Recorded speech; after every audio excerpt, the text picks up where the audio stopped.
em 21 anos, em 16 anos eu morei em 21 lugares diferentes. Caramba, por quê? Porque assim, a minha mãe, ela separou do meu pai, eu era bem novinho, ela conheceu meu padrasto era um cara usuário de droga, então ele vivia altos e baixos. Então ele usava cocaína, ele ia pro final de tudo, aí ele parava de usar, subir. Então eu vivia altos e baixos, e a gente morava num lugar e não pagava aluguel, tinha que mudar, então eu em 16 anos morei em 21 lugares diferentes.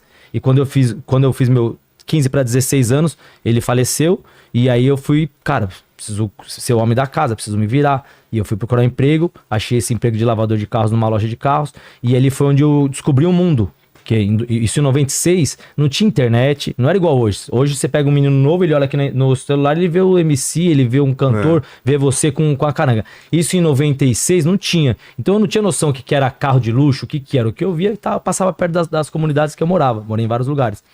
Quando eu entrei pra trabalhar nessa loja de carros, eu cheguei lá, eu olhei aquilo e falei, cara, o que é isso aqui? Que mundo é esse? Me surpreendeu. Aí eu comecei a trabalhar lá, fazia tudo, e depois logo em seguida arrumei emprego pra minha mãe, trabalhar de faxineira lá. Então eu trabalhei por alguns anos, e aí teve um caso lá que um cliente ganhou uma moto lá do pai, e eu olhei aquele negócio e falei, cara, eu preciso mudar de vida, eu preciso fazer alguma coisa pra mudar de vida. E eu comecei a juntar dinheiro. Eu ganhava R$180, isso aí em 2096. Comecei a juntar dinheiro, porque o máximo que eu tinha de inteligência naquela época, porque eu não era orientado por ninguém, ó, cara, você é duro, você é pobre, pra você ser alguém na vida você tem que juntar dinheiro. Quem junta, quem guarda, tem. Então eu tinha aquela minha mentalidade de guardar tudo. Pra você ter uma ideia, a primeira vez que fui pra balada eu tinha 27 anos. Nunca tinha ido pra balada antes. E eu comecei a juntar dinheiro, aí eu passei pra motorista, passei para ganhando R$300, e eu continuei juntando dinheiro mais uns anos, e eu passei para vendedor. Quando eu passei para vendedor, eu fui para um salário de 5 mil. Porque eu descobri que eu tinha um dom vender. E aí o que acontece? Eu comecei a vender, qual que foi o X da questão? Eu continuei com o mesmo padrão de vida que eu tinha de lavador e motorista, eu não gastava. Só que eu entendi que eu comprava um carro, eu vendia, e eu dava um lucro pro meu patrão, vai supor, o Henrique era meu patrão, comprava 30 mil no bolso dele, e ele me dá uma comissãozinha. Aí eu comprava, vendia outro carro, mais 20 mil. Ele me dá uma comissão. Aí eu falei, por que eu não fazia isso pra mim? Por que eu não posso trabalhar por conta? Vou fazer isso. Aí eu estipulei um valor. Falei, quando eu chegar nesse valor, eu vou pedir as contas e vou trabalhar por conta. Eu estipulei R$100 mil. Eu joguei hoje tava na palestra que eu dei hoje, eu falei, quanto que dava esse valor? Dava R$300 mil, mais ou menos. O valor de R$100 mil em 2007. Equivalente. Eu peguei R$100 mil, aí eu tinha dois caminhos. Eu tinha um emprego bom, eu podia comprar uma BMW 320 do ano e ser um cara com emprego bom, com uma BMW do ano e ser o cara da quebrada, ser um cara, pô, o cara venceu na vida. Ou eu podia pegar esse mesmo dinheiro, comprar 4 carros populares e viver e empreender e ser um cara anônimo. Até minha mãe na época falou, pô, filho, a gente sofreu a vida inteira, agora você chegou nesse momento, compra um carro pra você e não pede as contas do emprego. E eu falei, não, eu tenho certeza que se eu for empreender, eu tenho muito mais pra ganhar, muito mais. E aí quando deu R$100 mil, pedi as contas do meu emprego, comprei 4 carros. Eu lembro que o primeiro mês eu na rua, eu coloquei R$30 mil no bolso. Primeiro mês trabalhando por conta. Saí de um salário de 5 para um salário de R$30 mil no primeiro mês. E aí eu comecei a minha vida com um carro ali, de lojas de carros. Montei minha loja em 2008 e em 2012 eu ampliei. Em 2016 eu fui assaltado. E aí foi quando em 2017 eu montei a T-Car que todo mundo conhece hoje. Assaltado? A loja foi assaltada ou você foi assaltado? A loja. Quando eu montei a T-Car, quando eu montei a minha loja em 2008, onde eu fui? Eu fui no lugar mais barato que meu dinheiro podia pagar. Onde eu consigo montar uma loja? Aqui é o lugar mais barato. Era uma rua residencial. Cabiam lá 9 carros, eu tinha lá 4 carros. E eu montei lá.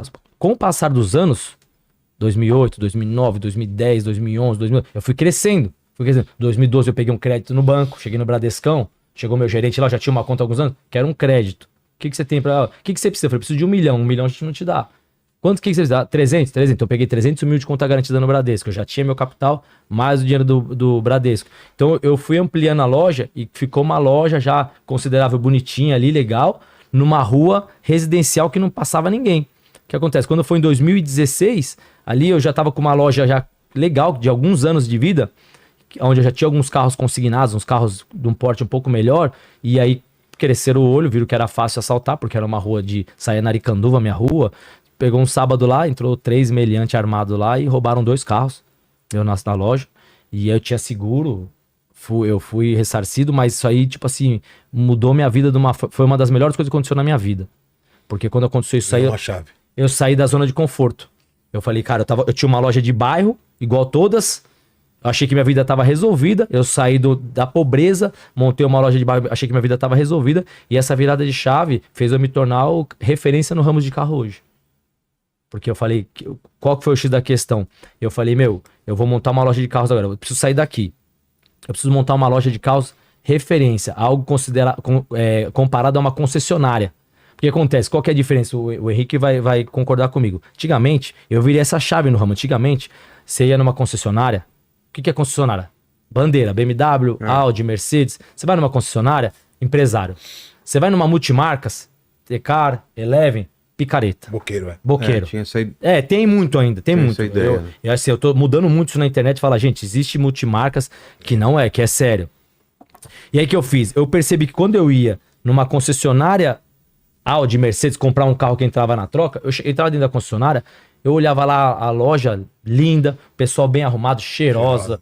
Aí eu olhava, aquela experiência. Quando eu ia na minha loja, na loja dos meus concorrentes, várzea, bermuda, cabelo... Chão de pedrinha. Aí o chão com buraco, aí você pede pra usar o banheiro sujo. Aí eu comecei a refletir, aí eu sempre uso um exemplo. Você vai na Calvin Klein comprar uma cueca de R$100. Você chega na Calvin Klein, é uma experiência que você tem lá. Você entrou, uma loja cheirosa, um atendente fala bem aparentado, bem arrumado.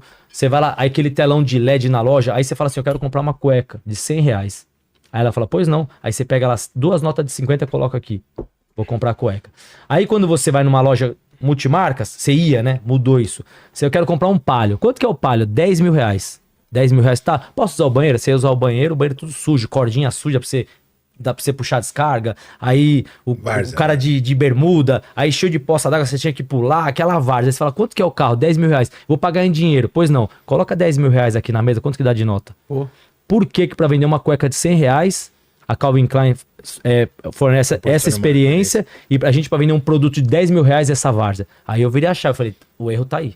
Eu vou fazer uma loja igual ou mais que uma concessionária, porque a concessionária tá presa no que a marca manda fazer. Você pode colocar uma parede aqui azul e a sua loja você faz o que você quiser. E aí eu fiz uma loja surreal, fiz um negócio assim que ninguém tinha. Coloquei um lustre, coloquei porcelanato no chão, loja cheirosa, coloquei som, fiz um negócio que todos os meus vendedores de terno, fiz uma experiência onde o cliente entra, ele sente confiança, fala, vou comprar nessa loja. Aqui eles não estão pra brincadeira, aqui o papo é sério.